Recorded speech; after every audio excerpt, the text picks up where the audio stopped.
Welcome everyone to another Ultimate Zenotech camera comparison, this time between the Samsung Galaxy S10 Plus and the Samsung Galaxy Note 9, Samsung's previous high-end smartphone. And this is probably one of the most detailed camera comparisons you've ever seen. It has 25 different individual test categories with 2 to 3 tests for each of them, testing out everything from HDR shots, macro, zoom, wide, portrait mode front and back, low light back with flash, front low light, with and without flash, panorama, time-lapse, and pretty much everything you can think of. The previous ultimate camera comparison was between the Samsung Galaxy S10 Plus and the iPhone XS Max, so this one is between the S10 Plus and the Note 9. Everything is on auto, by the way. I haven't even tapped to focus or tapped to expose. And this is a really interesting comparison to do because you see, they both have exactly the same cameras, with the exception of the S10 Plus having that wide-angle lens, but the main and the telephoto modules are actually identical between the S10 Plus and the Samsung Galaxy Note 9. Also, fun fact, the Note 9 had the same modules as the S9. So yeah, the S10 Plus and the S9 from last year have the same module with the exception of, this having that wide-angle lens. So the real battle is between that wide-angle lens and also the software optimization that we got, with future and more advanced processing in the S10. So yeah, grab some snacks because you'll need all of those, some drinks because this is going to be one long video. Also, that giveaway of the Galaxy Buds is still going, by the way, so if you want to win a pair of Samsung Galaxy Buds, all you have to do is be a subscriber of the channel and also follow on Instagram at ZenofTech, and then leave a comment on this post, the one with the render of the S10 Plus and the Samsung Galaxy S10e, saying why would you want to win a pair of Galaxy Buds, and I'll be announcing the winners on April the 1st. Again, not a joke, I have to say this in every video, not a joke, but that's literally 3 weeks from when this giveaway started. So yeah, let's have a look which one has a better camera. Obviously the S10, but let's see how much better. Okay, so starting off with the back-facing camera, and then we'll move on to the front-facing camera towards the end of this video. So in terms of the first category, we have this normal shot taken under the trees, and here in this one, they're actually both very, very similar.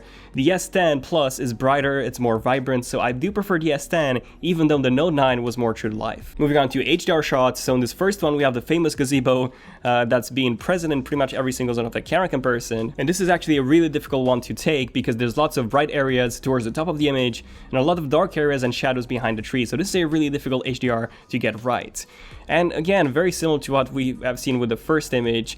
So the S10 has brightened up the shadows a bit more, the ball on the top of the gazebo isn't blown out on the S10, and same applies to the gray border of the gazebo. So the S10 captured a much more refined HDR, but not a massive difference from the Note. Moving on to the second shot of this really reflective building, and here, again, a very similar result. The S10 Plus is brighter, the colors pop a bit more, and it's a more processed image, but definitely in a good way. And now we have an even more difficult HDR to take than the gazebo was. So here we have a lot of shadows on the bottom section of the image from that brickwork, and the image itself was very bright, the scenery in real life, and here we can finally see a big difference. So the Note 9 messed up the color tone quite a bit, the brickwork was just too green, the Note 9 was interesting enough brighter, but the S10 processed everything much better. Moving on to the macro test, so in this one, wow, I'm impressed. Amazing macros on both. This was taken 6 centimeters away from the object, and the iPhone XS Max, for example, it couldn't even focus this up close. So yeah, the S10 Plus is a bit sharper when compared to the Note 9 if you look around the top of the rocks. The Note 9 is sharper on the coin itself, but both of them did an amazing job. Moving on to the zoom category, this is with both using the telephoto lens, and here they're very, very similar. I do like the Note 9 more a bit because it's more vibrant, it's brighter, it's a bit on the warmer side, but this is how the scene actually looked like in real life rather than, the bluish tint that the S10 Plus had. And one of the main advantages of the S10 Plus is that wide angle lens. So let's have a look at this shot and see if it's really that good from the Note 9 shot. So here, this is the shot taken on the S10 Plus zoomed in, so this is with a telephoto lens. This is the regular shot on both. And now this is the S10 Plus with a wide angle lens. So yeah, as you can see, it's quite amazing. So you can capture so much more in the scene, so much more in the shots. Now, if you take a look at the Note 9 when comparing the regular shots, it looked so contrasty and the color was basically missing it almost entirely from the trees. So yeah, the S10 Plus did an amazing job with not just the color processing of this shot, but also obviously the wide angle lens, which is pretty amazing to have. Moving on to portrait mode shots taken with the back-facing camera, and I know what you're gonna say. Jesus, Daniel, your hair. Yeah, I know, it was crazy windy. There was a storm in the UK, and this was literally the only sunny day that we had it, so we took all those shots in that day. But yeah, it was still crazy windy. And these shots were taken from the same distance on both, and the S10 Plus uses the wide-angle lens, reason why it's so wide and so zoomed out. The Note 9, however, uses a telephoto lens. Now here's the second image on the S10. This is obviously from a much closer distance. Basically, we tried recreating the same framing as the Note 9 had. And here they're much more similar, but again, the S10 processed everything so nicely. Even the depth selection is better on the S10 if you look at my hair. So yeah, it's very impressive how well it managed to separate it from the background, considering that it was crazy windy outside and, you know, my hair was constantly moving. Moving on to the panorama tests. Okay, this is a pretty interesting one. So this is the shot taken from the S10. It's really, really wide, so it uses the wide-angle lens, and because of this, you get a ton of distortion for close-up objects. But you know, if I didn't have any close-up objects there, it would have looked really, really nice. The Note 9, however, also looks amazing. There's no distortion at all on any of the close-up objects. You know, of course, that the angle of the lens was different, and I couldn't get the exact same objects in the scene.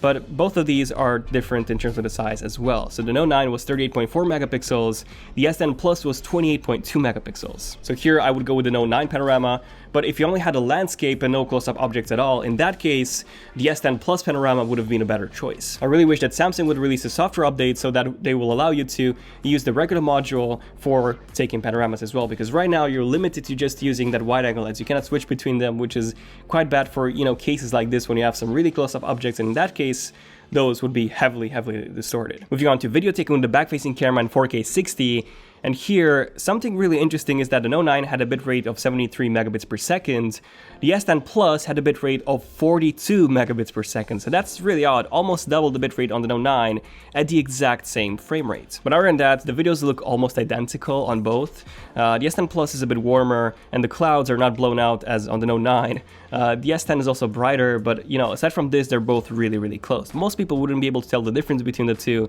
if they didn't know which one was which. Now, something that I really need to point out when it comes to recording video is that there is finally no more recording limits on the S10 Plus at all, or the S10s.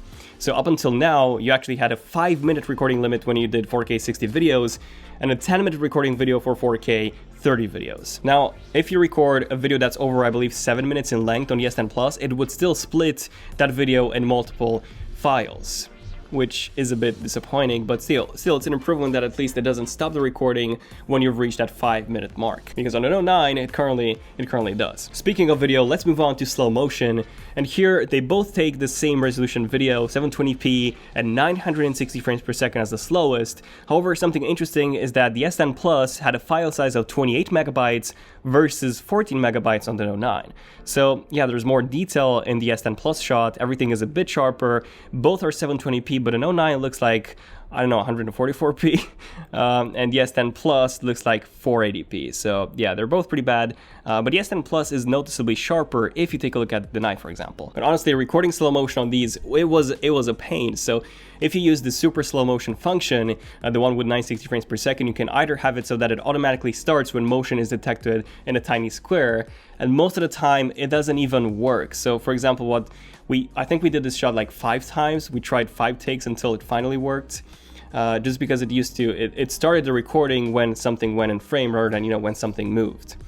So yeah, it was a really, really difficult one to take, and even when you disable that, it's glitched, by the way, and it only takes a still. So recording slow motion on the S10 at the moment and the Note 9 is a really bad experience when you compare this to the Pixel 3 or the iPhones. Also, speaking of videos, let's move on to time lapses. So here the S10 Plus recorded this in 1080p, 17 megabits per second, and exactly the same on the Note 9. So yeah, they're both really, really bad at the resolution. The bitrate is horrible. 1080p, 17 megabits per second. What's that? That's really bad.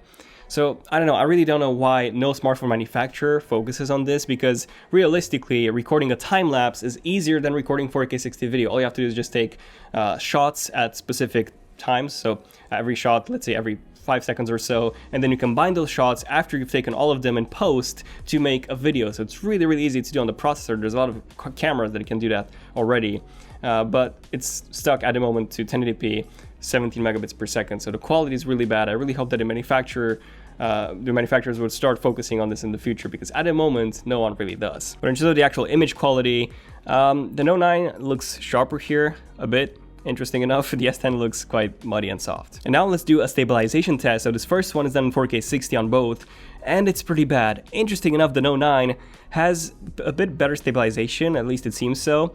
So yeah, 4K 60, for whatever reason, the Note 9 is better. But if you switch to 4K 30, there's a completely different story here, because both actually process the video and stabilize it in post. And here, well, the S10 Plus does a significantly better job than the Note 9. Now remember when at a Samsung event, Samsung talked about the super steady mode, that crazy stable stabilization? Well, you can actually enable that from the settings. However, it restricts the resolution to 1080p, 30 frames per second at 8 megabits per second. So yeah, the quality is horrible. But hey, at least it's stable, so yeah, no one wants to use that. Come on, Samsung. Moving on to the autofocusing speed test, they're both really quick. I would say that they're pretty much identical in terms of autofocusing speed, so both of them are good for when you want to record some fast-moving subjects. Okay, so now what about low light? Well, in this first shot here, I actually like the Note 9 way more than the S10 one. It has less noise in the sky, it's brighter, it's not as overly sharpened in post as the S10 one is, so I'm not really sure what happened with the S10 shot here. Moving on to the second shot of these trees, in this one there's barely any difference between the two. The Note 9 was slightly warmer, but that's about it. Moving on to this third shot here, I wanted to see how they would both handle those lights. And we have a similar issue to what we had in the first low light shot. So the sky is crazy noisy on the S10. Even the wall on the left, even that one is very soft on the S10 versus the Note 9. So yeah, weirdly enough, there seems to be an issue with the S10 when it comes to low light photography at the moment, where it actually uses a very high shutter speed and also a very high ISO, and then you get, results such as this one. So I really hope that Samsung fixes this in a future update, because at the moment, that's not great. So what about low light with flash? Well, in this one, it's quite obvious that both images were taken with the flash turned on. However, it's way more obvious that the flash was used on the Note 9. So the S10 takes this one by a significant margin. Next up, we have a more up-close flash shot, and in this one, they both look almost identical. So I do like the S10 a bit more, just because it's more contrasty, but yeah, overall, like I said, they're both extremely similar. So what about low light, but this time with the zoom module? That's usually worse in low light than the main one is, so let's have a look. So in this one, they're actually very similar. Again, the S10 Plus is a bit more in focus and sharper if you zoom even further and you take a look at those grids. And then what about the wide angle module? So here, this was taken on both from the same angle. And again, you can see how much better the Note 9 is in low light. Again, same issue with the S10. So yeah, I really hope that Samsung fixes this in a future software update, because it's happening with every single shot. But if you zoom out and you look at the wide angle shot, this is darker. However, the sky isn't as noisy as with the main module. Yes, the f1.5 aperture was actually used in this one, in the main module shot. So yeah, I do believe that this is a software update, like I said, because it seems to only be affecting the main module and not the wide angle or even still photo. Moving on to some low light video taken with a back-facing camera. This was recorded in 4K 30 on both of them.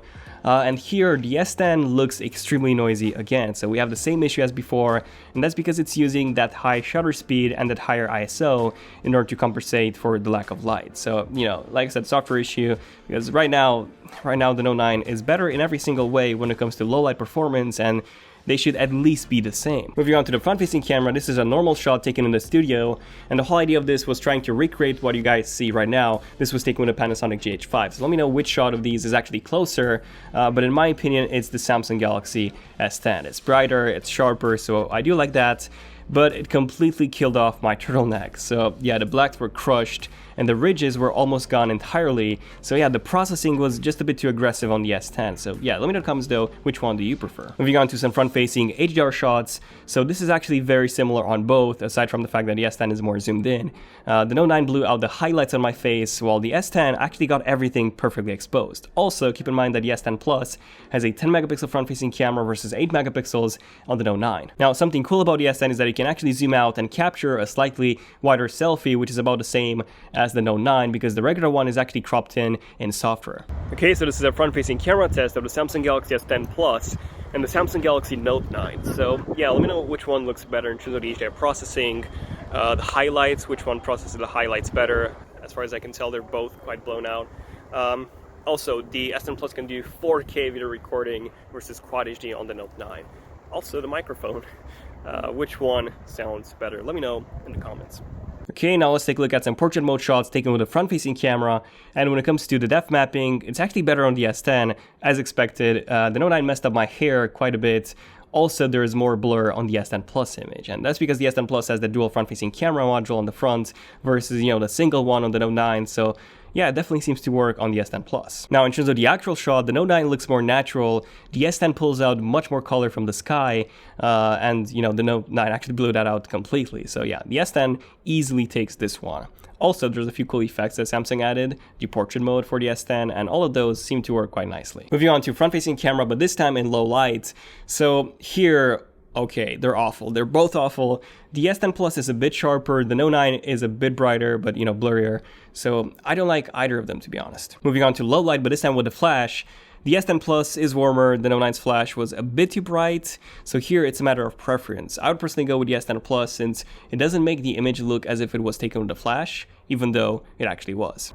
Okay, so this is a front-facing camera test in low light between the Samsung Galaxy S10 Plus and the Note 9. Let me know which one sounds better, first of all, and then also which one looks better. The Note 9 does Quad HD video in low light and, in general, and then 4K on the Galaxy S10 Plus. Okay, so in the end, which one has a better camera, the S10 Plus or the Samsung Galaxy Note 9? Well, you probably all expected the S10 Plus to win, and yeah, it's, quite obvious. It's a newer phone, it has a better camera. But in terms of how much better, well, the processing is better. It's a newer processor, so it can do more. So yeah, the image processing is better on the S10 by quite a bit. The colors are more vibrant, the images themselves are brighter. When it comes to the portrait mode on the front, it's again better on the S10 Plus thanks to those dual front-facing cameras. So if you take a lot of selfies with portrait mode with a front-facing camera, then the S10 Plus is a better choice. But interesting enough, like I said before, the S10 Plus seems to be worse in low light than the Note 9, which doesn't make sense because it should be, like I said, at least as good as the previous model, even though, the camera modules are the same. Processing should make it a bit better, but it's not. It's actually worse. So that's a software issue. Really hope that it's fixed. But other than that, they're both amazing cameras. If you're thinking of upgrading from the Note 9 to the S10 Plus, don't do it. The wide-angle module is really nice, by the way, but if you don't need that, then you're actually going to lose at the moment on the night shots. But yeah, let me know in the comments which one do you prefer, which one would you pick? Probably the S10 Plus, or maybe you like this one for the night shots at the moment because it's glitched on this. So let me know in the comments which one you prefer. Also, that giveaway, like I said before, it's still going, the Samsung Galaxy Buds giveaway. So if you want to win a pair, again, be a subscriber to the channel, follow on Instagram at ZoneOfTech, and leave a comment on this post saying why would you want to win a pair of Samsung Galaxy Buds, and I'll be announcing the winners on April the 1st. Again, not a joke. Also, check out the blind camera tests that we've done a few days ago. This is pretty cool because it compares not just the S10 with the iPhone XS Max, which is a separate video as well, but also some more phones such as the Pixel 3 XL. So, and you don't know which one is which. So that's a pretty interesting one. Other than that, definitely subscribe and enable notifications if you're new to the channel and you want to see more in-depth tech videos like this one. And yeah, this has been pretty much it. Thank you for watching. I'm Daniel, and I'll see you guys in the next cool video, which is almost every single day. ZoneOfTech, signing out. Cheers.